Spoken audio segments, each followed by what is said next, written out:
Alright, welcome to a new video on more on continuity. Continuity and limits is a really important topic moving forward in calculus, so really understanding all the teeny tiny details, definitions, and theorems is super important. Hopefully this video will help. So let's quickly review continuity. Here are two graphs, and we want to determine is the graph continuous at the indicated value for C and prove why. So this first graph, yes, it is continuous, but why is the point I need you to understand. Well, because at a C value of 3, the function is clearly defined at 1. And the limit as x approaches 3 of this function is also clearly defined at 1. As I approach from the left and the right, the graph is coming together at 1. And the answer to those two previous questions are the same. And those are the three things that must be shown for a limit to exist, or for a function to be continuous at a given point. A limit is just part of that. Now on this other graph, the answer is no. At the value of 4, it is not continuous. Well, why? Well, when we plug 4 into the function, we do get a defined value of 2. So that checks out. The limit as x approaches 4, however, for this particular function, does not exist. The left side is down here at -2. The right side is up here at +2. They're not coming together, so the limit does not exist. So those are two very simple examples to explain continuity. All right, let's talk a little bit more about limits now. Because now that we understand approaching from either side, we can actually get a beautiful, perfect definition. This is the existence of a limit. Let f be a function and let c and l both be real numbers. The limit of the function as x approaches c is L if and only if when you approach the function, or when you approach C from the left side, you get L. And when you approach C from the right side, you get L. So this is pretty common sense, and this is kind of like a duh, that's what you taught us. But the idea is that you must be approaching the same number, which we're calling L, from both sides of C, the left side and the right side. If that is true, then we know that the limit as x approaches C is defined at L. But you must be approaching the same value from both sides. And if we go back to this graph here, we see on the right graph why the limit does not exist. The left side is -2, the right side is +2, therefore the limit does not exist. Whereas in this first graph, from the left side I'm approaching 1, from the right side of 3 I'm also approaching 1, therefore the limit does exist. So understanding the existence of a limit is extremely important to understand. All right. Now what we could do is, I feel that we truly have a good understanding of continuity, right? And you could probably explain to a 5th grader that continuity means that you could draw the graph without lifting up your pencil. But the definition of continuity on a closed interval is this. A function f is continuous on a closed interval starting and equaling a all the way to ending and equaling b if it is continuous on the open interval from a to b, and as you approach the left side, well, I'll explain that with the picture, but as you approach from the right, as you approach A from the right, you get f of A. Like you get the same answer as if you would plug A into the function. And when you approach B from the left-hand side, you get the same value as you would get if you plugged B into the function. Now, you might be like, whoa, what are you talking about right now? Honestly, this is one of those definitions that is kind of hard to understand from reading it, but seeing it in a picture makes a whole lot of sense. Basically, what we're saying here is the function f is continuous from the right at A and continuous from the left at B. So, if we think about a picture of a graph, right? Maybe that'll make this make a little bit more sense. If we think about a picture of a graph, right? And we start at a value A, right here, and we end at a value B. Maybe that's down here. And basically, in the open interval, meaning between A and B, I have to be continuous. So I have to be able to draw my graph. Oh, that's a really ugly graph. Sorry. I have to be able to draw my graph without lifting up my marker. But then as I look at what happens as we approach A from the right, there needs to be a point there, right? There cannot be an open dot there because we're talking about being continuous on the closed interval from A all the way to B. And then likewise, as we approach B from the left, we also must have a value, right? A solid value. So again, kind of a little bit of a confusing definition. Some kids are like, they struggle with understanding all these symbols, but I truly think a picture is worth it. So here's a much better picture than the one I drew. So here we have A to B. We just kind of broke down this function looking strictly from A to B. The brackets mean that you could equal A all the way to equaling B. So to be continuous in this interval, A, you got to be continuous in between. Well, just look at it, right? There's no hiccups in between A and B. So I am continuous between A and B. That's awesome. But I also must have a closed dot right here, meaning that when I plug A into the function, I must get a value that is equal to the limit as I approach A from the right-hand side. And those two numbers must match up. So here is the point at A. Here it is right there, right? And as I approach A from the right, I am also approaching that same value. And that's what works, right? Now, if you're still like, I'm a little confused, let me draw something that would be bad, right? Imagine if this was an open circle at A and the point was down here somewhere. Well, that would be a problem. That would mean that f of A is way down here, but the limit as I approach A is way up here. Well, then they're not equal. Well, that's not going to be continuous, right? I mean, first off, that's a removable discontinuity. I took a point and I removed it. That's not continuous. And we're trying to explain to you what it means to be continuous. So that is why to be continuous, your left endpoint must equal the limit as you approach A from the right. And the same could be said for your right endpoint. The right endpoint must be equal to the limit as you approach B from the left. So as I approach B from the left, I must equal that endpoint. And as I approach A from the right, I must equal that endpoint, thus showing that we are continuous all the way from A all the way to B. If there's any hiccup in between, not continuous. If there's any hiccup at those ends, not continuous. So that is how we define what it truly means to be continuous. All right, let's look at an example of this. Here's a function, the square root of 1 minus x squared. And I want to show that this function is continuous all the way from -1 to 1. -1 to 1. So the first thing I have to do is look at the graph and make sure that between -1 and 1, there are no gaps, no jump gaps, no removed points, no displaced points, no asymptotes. That all looks fine to me. So that's awesome. But I also have to show that if I plug -1 into the function, and let's just see what happens. If I plug -1 into this function, I get -1 squared, which is 1. 1 minus 1 is 0. Square root of 0 is 0. I need to make sure that the limit as I approach -1 from the right also equals 0. Well, yeah, look at the picture. As I approach -1 from the right, my function is going to 0. So the endpoint is matching up. That's exactly what I want.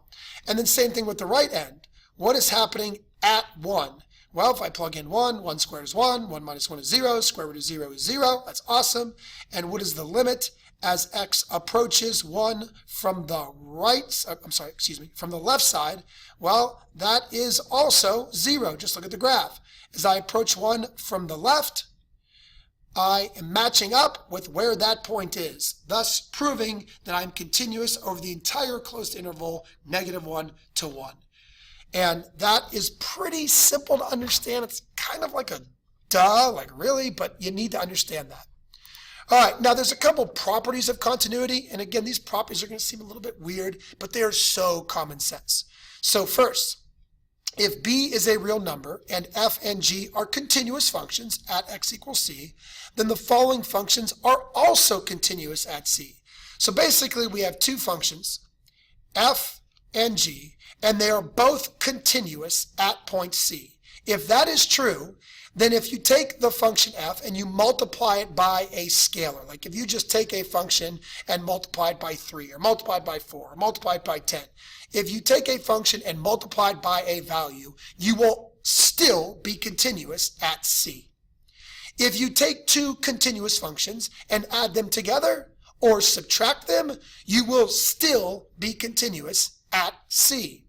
If you take two continuous functions and you multiply them together, you will still be continuous at c.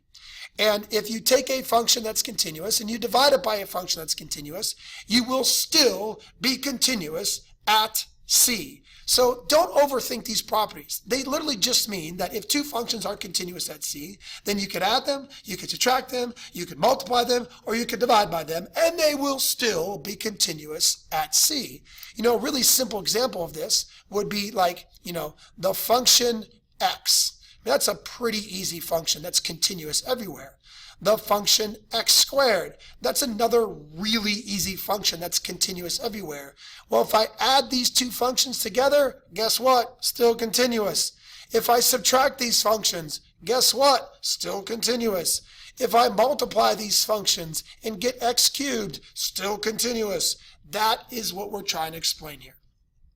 All right, now let's talk about the continuity of four very recognizable types of functions: polynomial, rational, radical, and trigonomic.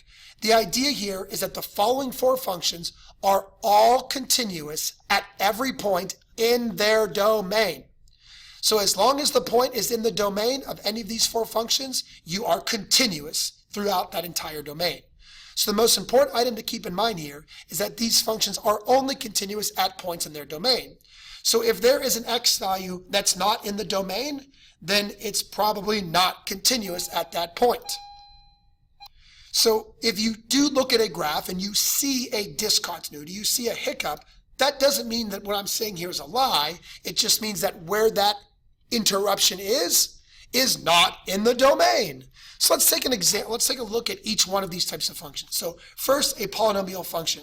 Polynomial functions are awesome because they are always continuous everywhere. They don't have any discontinuities, never. So here's an example of one: 3x cubed minus 5x minus 7. Here's a graph I made of this function, and it's continuous wherever. I don't see any value on this graph where I'm not continuous. We talked about domain at the beginning of the year. You can plug any number you want into a polynomial. There are no restrictions on what you can plug into a polynomial, and therefore the domain is negative infinity to infinity, and I'm continuous over that entire domain of negative infinity to infinity. You can literally see in the graph that there are no problems whatsoever. Now, if you want, you could pick some points, like let's pick -1 to 2. Well, that is a closed interval from -1 to 2, and notice that it is continuous throughout. It's continuous in between. The left side matches up with -1, or I'm sorry, maybe -4.5. The right side matches up with 2, and I'm continuous, right? So easy. All right, here is a rational function. Now, rational functions, they got problems. So a rational function is a function on top, function in the denominator. Now here's a graph of this function, and I clearly see some problems, right? And I also don't see some problems, which we're going to talk about. So, first off, let's remind you how to find domain, right? With rational functions, the denominator cannot equal 0. So I'm going to leave the numerator alone because I don't care about numerators, to be honest. The denominator, let's factor it. If I factor the denominator, I get x minus 5 times x plus 3. Okay, if you don't believe me, check that factoring, but that looks good. So there are two numbers where I have problems. Positive 5, I will make the bottom 0. That's a problem. That's not in the domain. And -3 is another place that's not in the domain. So the domain of this function is negative infinity to -3, and then -3 to 5, and then 5 towards infinity. So what I'm trying to say is over that domain, this rational function is entirely continuous. Now let's talk about the two problems. One of them is very obvious. x equals -3. I see a vertical asymptote. The limit does not exist as I approach -3. The left side goes down forever. The right side goes up forever. Those are not coming together at values. Remember that the existence of a limit says that the left side and the right side must be coming together at the same number. This is clearly not. So I clearly have an issue there. And because the limit does not exist there, this is a non-removable discontinuity. Now, you may not see the problem at 5, but there is a problem at 5. It's a hole. Because what happens here is algebraically, the x minus 5 on top and the x minus 5 on the bottom will cancel out, and I get 1 over x plus 3. So basically, that x minus 5 was removed. You'll see where that comes into play in a second. And that is going to leave a hole right here. So there is a hole at 5, but Desmos, your calculator, no graphing utility is going to actually be able to show you that hole. Now, how do I know where that hole is at? Well, after you canceled out the x minus 5s, if I plug 5 into what's left, I get 1/8. So that hole is located at 5, 1/8. So this graph is not continuous at -3 for very obvious reasons, but it's also not continuous at 5, and that's called a removable discontinuity. So now it makes a lot of sense why it's called removable. It was a point that I removed, but it was also a vector that got removed. So those are the two places where I'm not continuous. Here at -3, the limit does not exist. At 5, the limit does exist, but there is no point there. So that violates what it means to be continuous. Not only does the limit have to exist, but the point does have to exist, and they have to be equal. Well, the point doesn't exist, so I'm discontinuous there. So what we're trying to say is that this entire function is continuous over its domain. So as long as you understand the two hiccups, you could see the two places where the graph is not defined, hence not continuous. All right, here is a radical function. It's a function that has a square root in it. It's the square root of x plus 3 plus 1. Now, the rule with square roots is that you cannot have a negative number inside the square root, meaning that x plus 3 has to be strictly greater than or equal to 0, which means x is strictly greater than or equal to -3. So you can actually see that prior to -3, there is nothing. There is nothing over here. So the domain, sorry, I'm really messy handwriting. So the domain of this function is -3 to infinity. Anything from -3 onward. So what I'm trying to tell you is that this function is entirely continuous over its domain. So in the domain of this function, which is -3 to infinity, it is entirely continuous. Now, first off, it's very easy to see that. I don't see any problems whatsoever. The only issue a lot of kids say is, well, wait a minute, is there a limit at -3? Well, yes, because at -3, the function does exist. Don't believe me? Plug it in. -3 plus 3 is 0. Square root of 0 is 0. 0 plus 1 is 1. There is a point right there at -3, 1. And the limit as I approach -3 is also equal to 1. Now, because there's nothing on the left side, I'm actually only allowed to approach it from the right, and the answer as I approach -3 is 1. So 1 equals 1, hence I am continuous at that point. So I am continuous over the entire domain of this radical function. All right, next for trigonomic functions. Now I chose a very interesting one, and that is tangent, only because tangent does have a lot of domain issues. At any increment of pi over 2, tangent is undefined. If you don't believe me, all you got to do is pull out your unit circle and remember that pi over 2 is at the top, another pi over 2 is at the bottom, another pi over 2 is back at the top, back at the bottom, back at the top. And at the top, that is 0, 1. At the bottom, that is 0, -1. And tangent is defined by the y value divided by the x value from the unit circle. And when you divide by 0, you are undefined, which makes sense why any interval of pi over 2, there is going to be a vertical asymptote. So it is very difficult to put the domain of tangent in words, or I guess in mathematical symbols, but basically it's everywhere except, so I'm going to say all numbers except pi over 2 plus or minus pi n. Now what I mean by that is the first mishap is at pi over 2, and if I add pi, there's another one. Add pi, there's another one, and that keeps going. Or I could subtract pi, there's another one. Subtract pi, there's another domain issue. And again, that makes sense with our unit circle, because if you go around the unit circle, half a circle, pi, half a circle, pi, half a circle, pi, you keep running into these problems. So the point is, this is kind of a weird domain, but everywhere else, it is continuous. It is only discontinuous at those values. So pi over 2, 3 pi over 2, negative pi over 2, and so forth. And this is actually a 5 pi over 2 right here. It just got cut off. But any of those increments, it is going to be not continuous. And the reason is the limit doesn't exist. For example, if we try to approach pi over 2, the left side's going up, the right side's going down, the limit does not exist.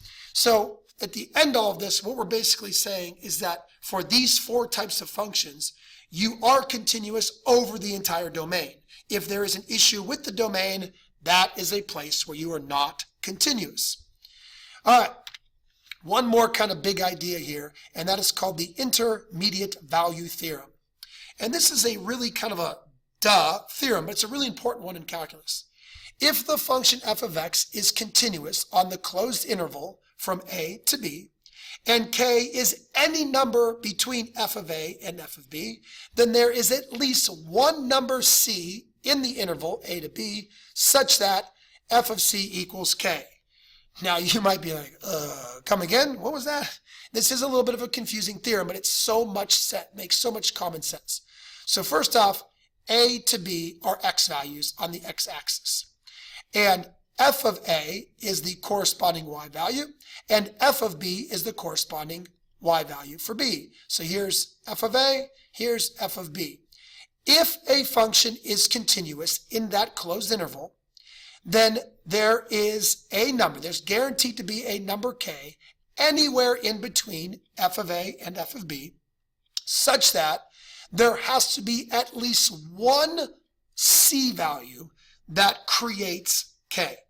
There could be multiple, so if here's k, here's a y value of k, comes straight across, there's actually 1, 2, 3 values that produce that k value. Well, there could be more than one, but there's got to be at least one.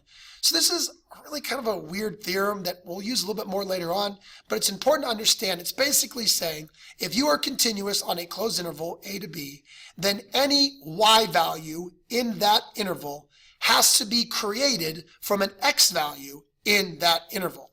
If that does not happen, you're not continuous. So here's an example of that. We have an interval from a to b. Here's f of a, clearly defined. Here's f of b, clearly defined. But because of the jump gap, we can find a value k in between f of a and f of b where there is no c value to produce it. So here is a c value right here. This c value produces this value, but it doesn't produce anything along this k line. And that is literally showing us that there is an issue here. There's a problem. There's a discontinuity. All right, here is another example. This is actually a function we saw earlier. So here's a really simple function, right? Let's look from -1 to +1, okay? Now, at -1, there is a defined point right here. At +1, there is a defined point right here, and there is continuous function in between. Now, the definition of the intermediate value theorem basically says that between those two y values, so between this y value and this y value, there is always going to be a number that is created from a given x value. So, for example, if I pick this point right here, that has a particular y value of maybe -5.5, and that value can be produced with this x value. And you should be able to do that for any point in the interval. So if I pick a point like, let's say I pick a point right here, that has a y value of -9, and that can be produced from an x value all the way up here at, 0.8, something like that. All right, here's another example. Let's show why this fails here. Whoop, sorry, kind of move the graph around there. All right, so in this graph, if we look from -5 to -1, right? We are clearly defined at -5. We are clearly defined at 1. But in between, it's not continuous, right? Right here, there is a y value that gets created from this x value. That's awesome. But I notice this value in the middle where there's a horizontal asymptote. And that value can just not be created, right? That value of 0 can just never be created with this function. And that is why this function is not continuous in that interval. So the intermediate value theorem is really kind of a duh theorem. It's basically saying that if you are continuous over a closed interval, any y value can be created from an x value at least once. It can be created more than once, but at least once. All right, let's finish up with one final, or actually we're going to do two quick problems here that talk about continuity. All right, we have piecewise functions here. These are some of my favorite types of problems. These are so easy. All right, for what value of a will the following piecewise function be continuous? Well, the one thing I taught you guys is that at the transition point, the two graphs must come together. So these two graphs are 3x squared and ax minus 4. And these two graphs have to come together at that x value, which means at 1 is where I'm transitioning from the first graph to the second graph. And to be continuous, they must be coming together at that value of 1. So that means if I plug in 1 to the first function, and I plug in 1 to the second function, they absolutely, positively must be coming together and be equal. If not, I'm not going to be continuous. So to be continuous, they need to be equal. Now I just got to do some quick solving. 3 times 1 squared is 3. A times 1 is a minus 4. What's a? Add 4. A has to be 7. If a is not 7, these two graphs will not come together and not be continuous. How easy was that? Let's do another one just to make sure you understand. Here are two more piecewise functions that are made up of two functions that are meeting at 0. Well, if they're going to meet, I better be continuous. So on the left of 0, I'm going to use the top function. To the right of 0, I'm going to use the bottom function. And I need to be continuous in order for this to work. So when I plug 0 into the top function, I need to equal what happens when I plug 0 into the bottom function. And let's see here. Sine of 0 is 0. 4 times 0 is 0. So I get 0 over 0 equals a. Okay. So 0 over 0 is undefined. So what I guess I'm learning is that this function cannot be continuous. Well, that's maybe what it seems, but not so fast. That's not the answer. The answer is does not exist. There's an answer. I'm asking you the question. There better be an answer. All right, so here's how you got to think of this. On the left side, we get does not exist. So the function doesn't exist, but maybe the limit does. So what we have to do is explore the limit of 4 sine of x over x as we approach 0. And the limit as you approach 0, and again, if you don't believe me, please go to your calculator, check it numerically, check a graph. The answer is 4. It does exist. So that means that, well, yes, at 0, it doesn't exist. But remember, if the function is 0, I don't use the top function, I use the bottom function. So I'm allowed to plug it in there. The idea is that the limit does exist. So that means 4 must equal a. So it's really not about what happens at 0, because maybe there's a displaced point there or something, right? But a displaced point could still be okay as long as we put it in the right place. And that's kind of what we're doing here is with the function 4 sine x over x, something's clearly going on at 0, right? There's clearly a discontinuity at 0. But if we fill that spot in by using an a value of 4, we could solve it. We could make it continuous. So the idea is at 0, the top function is undefined. But since it does have a limit at 4, as long as we fill that gap in at 4, we can have a limit. So, on this problem, it worked out pretty nice. But, the idea is you could just look at the limit, right? You could say, what's the limit of 3x squared as x approaches 1? And then what is the limit of ax minus 4 as x approaches 1? And as long as those limits match up, then you can be continuous. And that is kind of what we have to do here. But on this problem, there were no issues. There were no issues whatsoever. I plugged in 1 and it worked out. On this bottom problem here, there was an issue, but I said, well, wait a minute, I get that there's no point there, but the function can still be defined there if I fill it in with this other function. So we'll talk a little bit more about those in class. Those can be a little bit tricky, but hopefully you understood all the main ideas in this video. There's a lot of them, but really take good care of understanding these notes, and it'll help us a lot moving forward.